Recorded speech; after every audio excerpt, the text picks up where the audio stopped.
right. Thank you very much for being here, everybody. Lots of nice faces I haven't seen in a while. It's good to be here. Good to see you. So, who am I? Why am I talking here today? I'm sure you've seen me talking about KDB a lot on LinkedIn and the best memes whatsoever. But I'm going to tease you for the night. There's one sport that I've played in 3 different variations: field, indoor, and underwater.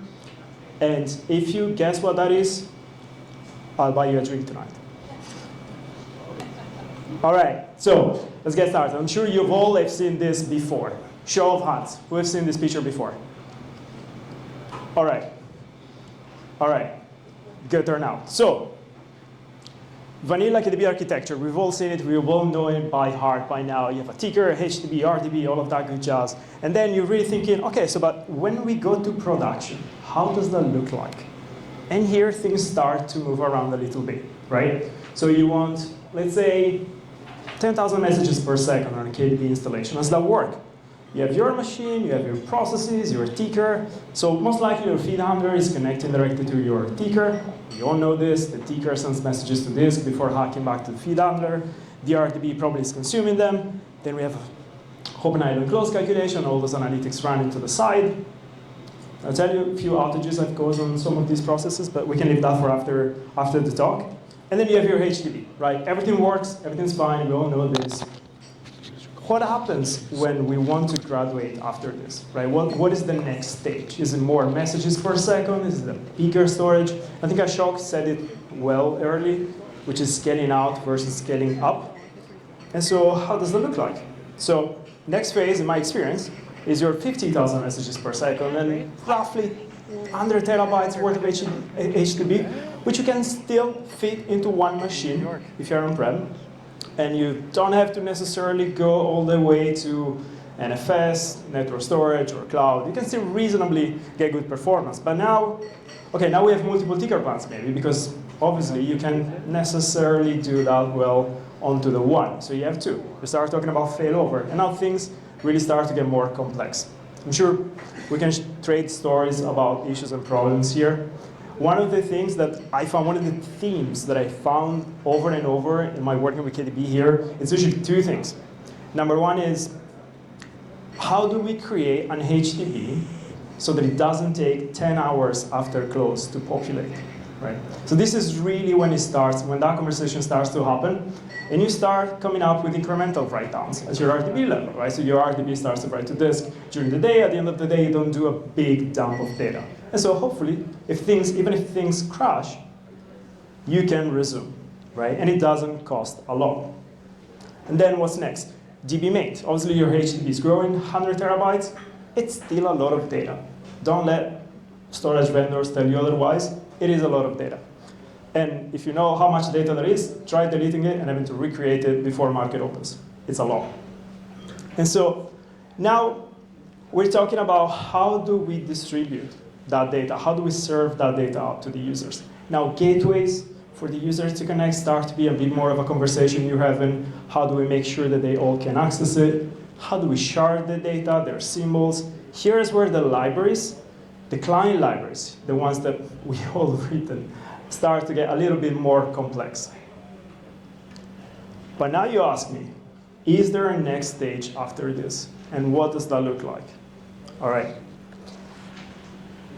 Usually, 1,000 messages, 100,000 messages per second, a petabyte worth of history in your HTTP. And we'll go step by step here, because probably you're not using direct connection between your feed handlers and your ticker plant anymore. You're probably looking at Kafka. You probably have a message bus here that allows you to distribute the connections a little bit. If you work with KDB, I think prior to 4.0, there was still a limit of the number of connections that you could have on a process. And trading infrastructure can get up to 1,024 connections. And now, yeah, you need more than one ticker. You need probably 10, 20, 40 tickers to do just your asset class. So Kafka or some other message bus technology here really comes into the picture. So what's next? Well, HTTPs, now your things start to get meaty, right? Your HTTPs, you keep all the history in the HTTP, or do you want to tier it, right? You might have shallow history, which is always there available. You might have a deeper history somewhere else. Even if it's slower, it doesn't really matter. It's not going to get queried that much. But also SIM files now. how many of you, let's do a quick show of hands. How many of you have an HTTP that has more than one SIM file? There you go, I feel you. We've all been there.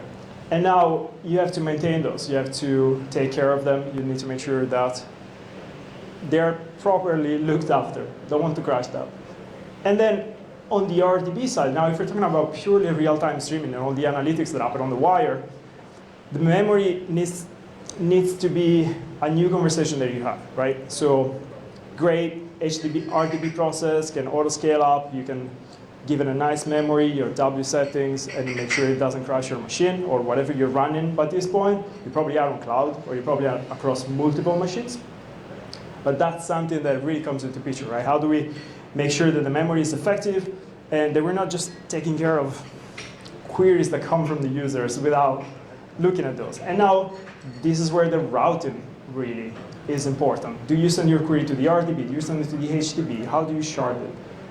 I've seen installations where gateways actually parse out your tree of the query and try to break up the map reduce that it's built in KDB and sends the aggregation to one node, and then it tries to do the flatten on the other.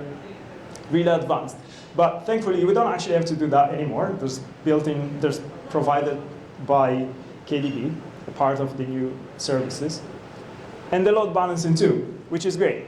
My favorite, if you'll allow me here, an anecdote, my favorite project that I worked in, a few people of you are in the audience, so forgive me. It was an HEB that actually reached the 4 petabytes worth of data, 20 years worth of. And it couldn't fit on one machine anymore, because obviously if you have one machine that has such storage, 1 petabyte is a lot to back up. And so you can't just have 4 copies of the same data, keep them in sync, because things happen and you don't want to deal with 4 copies of the same data at the petabyte scale. And now, so we decided to go with the storage, distributed storage, GPFS. And what happened was, let's put all the data on GPFS, fine, it's fantastic, we can get up to 10 petabytes worth of it, but we couldn't get them all at the same time. And we couldn't get them all in the same mount point. And so we would only be allocated slivers of 150 terabytes worth of GPFS storage at the time. And the team had to scramble to come up with a way to actually change all the writes that happen in the HTTP to make sure they would target the right partition and would evolve. So basically ended up with a 50 lines long par file and a custom par.txt to actually reach the correct partition. Now, in hindsight, it wasn't all that bad, because when the time came to actually read the data, we could be very efficient and create HDBs that only had a few months of data for the teams that were interested in. So, give or take, was a good experience on one side, not so much when we had to build it, but it turned out to be okay. So, we're almost there with time. No people look at me funny. I've prepared, obviously, platform monitoring. I was about to say, don't forget about it. Obviously, I forgot about it. Platform monitoring, it's very important. So, let's try a little quick game. So, trade tables like this, we've all seen it. We've all done analytics here. There's a typo. If you catch it, a drink after. All right.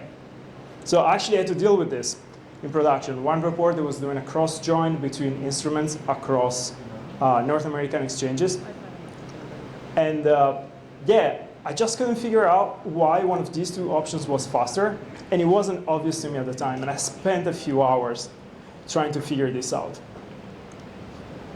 If you were to guess, which one do you think is the fastest option here?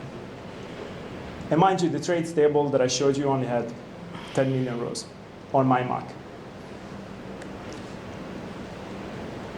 That.